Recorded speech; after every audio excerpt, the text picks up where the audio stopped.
Sebaik apapun kita pasti ada kekurangan, seburuk-buruknya orang pasti ada kelebihan.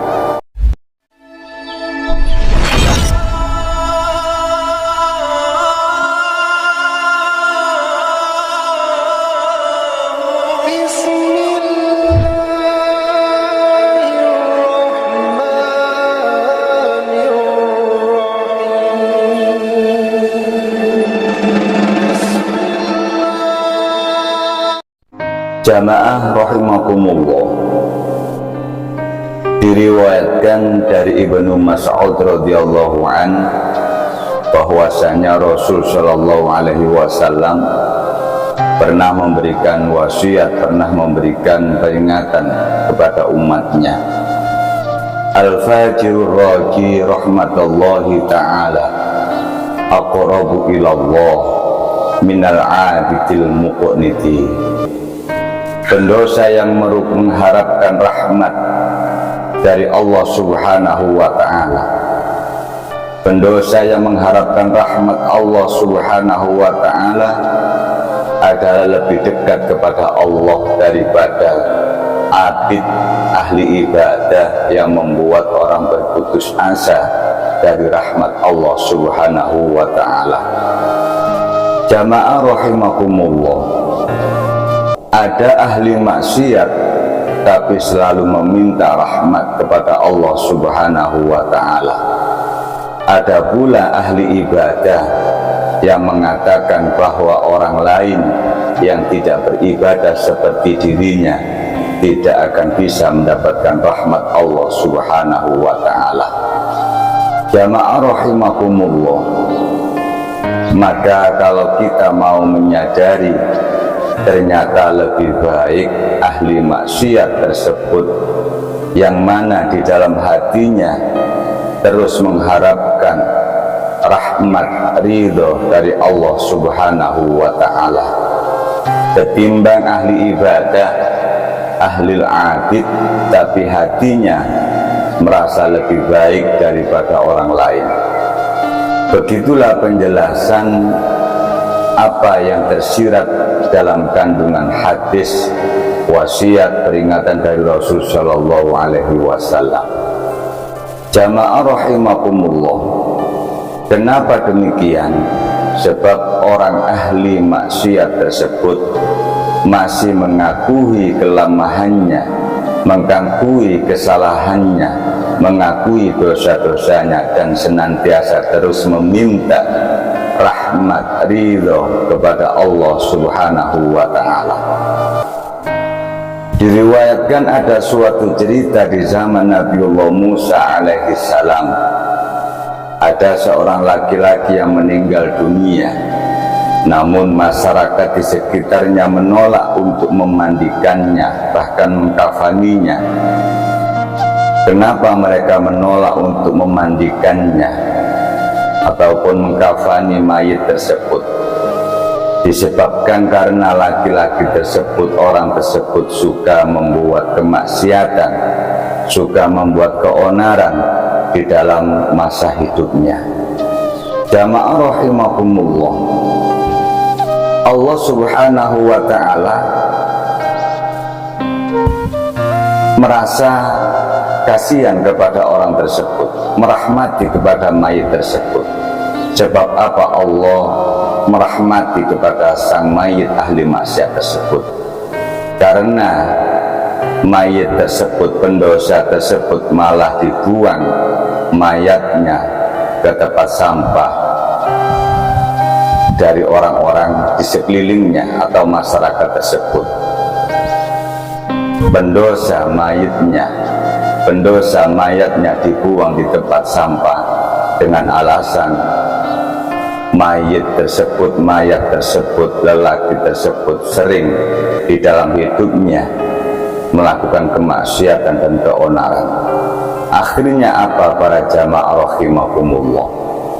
Allah memberikan rahmat kasih sayangnya kepada hamba tersebut, kepada pendosa tersebut. Lalu Allah subhanahu wa ta'ala mewahyukan kepada Nabiullah Musa alaihi salam Kepada Nabi Musa Allah memerintahkan mencari mayat pendosa tersebut yang dibuang oleh masyarakat di tempat sampah. Akhirnya Nabiullah Musa alaihi salam mencarilah mayat pendosa tersebut ke penjuru desa, menanyakan keberadaan si mayit. Setelah ditunjukkan mayat tersebut ada di tempat sampah. Jamaah rahimakumullah, beliau Nabiullah Musa alaihi salam heran. Beliau Nabi Musa heran kenapa orang ini dibuang di tempat sampah. Lalu dijawablah oleh salah satu seorang warga. Dijawab oleh seorang warga, kami tidak mau mengurusi mayatnya karena dia adalah ahli maksiat, karena dia adalah pembuat onar, pembuat kerusakan di masa hidupnya. Jamaah rahimakumullah, Nabiullah Musa bertanya kepada Allah subhanahu wa ta'ala, ya Allah ya Rabb, kenapa engkau ingin aku mengurusi jenazah seorang ahli maksiat ini, padahal jenazah ini, mayat ini termasuk ahli maksiat, pembuat kerusakan semasa hidupnya. Jamaah rahimakumullah, apa jawaban dari Allah subhanahu wa ta'ala kepada Nabiullah Musa alaihi salam? Hei Musa, aku mengetahui bahwa laki-laki tersebut adalah ahli maksiat, ahli pembuat kerusakan, keonaran di setiap harinya di masa hidupnya. Tapi perlu engkau ketahui Musa, laki-laki tersebut hingga meninggalnya ia tidak berputus asa untuk meminta rahmat, ampunan kepadaku. Jamaah rahimakumullah, maka Allah mengampuninya sebelum meninggal. Dia berdoa kepadaku Musa. Apa doa-doa yang dipanjatkan oleh pendosa yang meninggal tersebut? Ya Allah, ampunilah aku dan rahmatilah aku, karena aku tahu aku telah melakukan banyak kemaksiatan sebab hawa nafsuku, karena kehendak teman-temanku, dan karena kehendak nafsu syaitonia atau nafsu iblis. Ya Allah, seandainya aku bertemu dengan kedua orang, yang satu orang fasik atau orang jelek, yang satu orang solih, maka aku akan mendekati orang solih, orang yang baik tersebut. Maka aku akan mendahulukan perbuatan yang baik daripada perbuatan yang buruk atau perbuatan yang jelek. Jamaah rahimakumullah, jadi Allah lebih mengetahui isi hati seorang hamba. Allah lebih mengetahui orang tersebut, hati orang tersebut, bahwa ia selalu mendahulukan kebaikan daripada keburukan, lebih mendahulukan mana yang lebih manfaat daripada kesenangan belaka. Inilah yang dilihat oleh Allah di dalam hatinya seorang pendosa, dan dia tidak pernah putus asa terhadap rahmat Allah sampai akhir hayatnya, walaupun dia bergelimang perilaku kemaksiatan. Maka Allah mengampuni si pendosa tersebut. Jamaah rahimakumullah, cerita ini serupa terjadi di zaman Nabiullah Muhammad sallallahu alaihi wasallam. Hampir sama, hampir mirip. Ada pendosa, cuma bedanya pendosa tersebut setiap malam sering berdoa kepada Allah subhanahu wa ta'ala, Allahumma inni a'udzubika min adzabil qabri wa min adzabin nar wa min fitnatil mahya wal mamat wa min fitnatil masihid dajjal. Ya Allah, sesungguhnya aku berlindung kepadamu dari azab kubur dan azab neraka, dan fitnah hidup dan fitnah di dalam kematian dan fitnah Dajjal. Ada seorang pendosa di zaman Rasul Shallallahu Alaihi Wasallam, ahli maksiat, tapi setiap malam sering merintih berdoa kepada Allah, yakni Allahumma inni a'udzubika min adzabil qabri wa min adzabil nar wa min fitnatil mahya wal mamat wa min fitnatil masiihid dajjal.